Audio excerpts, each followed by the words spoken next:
Évangile de Jésus-Christ selon saint Matthieu. En ce temps-là, les 11 disciples s'en allèrent en Galilée, à la montagne où Jésus leur avait ordonné de se rendre. Quand ils le virent, ils se prosternèrent, mais certains eurent des doutes. Jésus s'approcha d'eux et leur adressa ces paroles. « Tout pouvoir m'a été donné au ciel et sur la terre. Allez, de toutes les nations, faites des disciples. Baptisez-les au nom du Père et du Fils et du Saint-Esprit.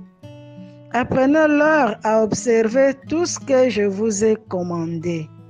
Et moi, je suis avec vous tous les jours jusqu'à la fin du monde. » Acclamons la parole de Dieu. Louange à toi, Seigneur Jésus.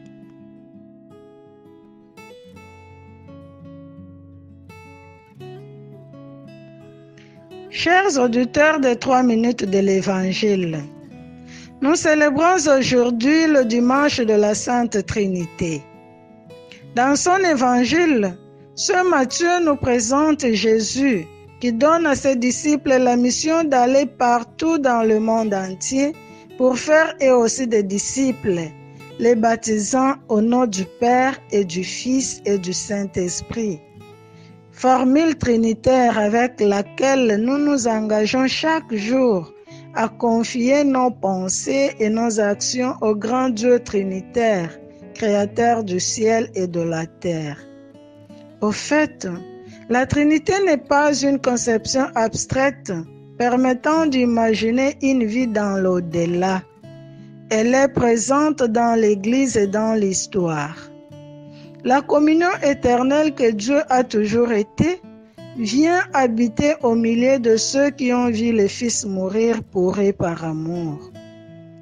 Les disciples se prosternent donc non pas devant une toute-puissance qui écrase, mais devant la toute-puissance de l'amour qui a fait ressusciter Jésus, qui est mort pour servir et racheter nous qui avons besoin d'amour.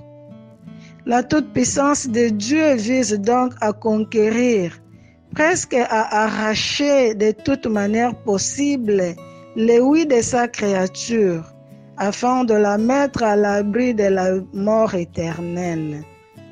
Le Seigneur Jésus, assurant sa présence dans l'Église jusqu'à son retour, demande que le triple nom du Dieu qui sauve soit prêché sur toute la terre.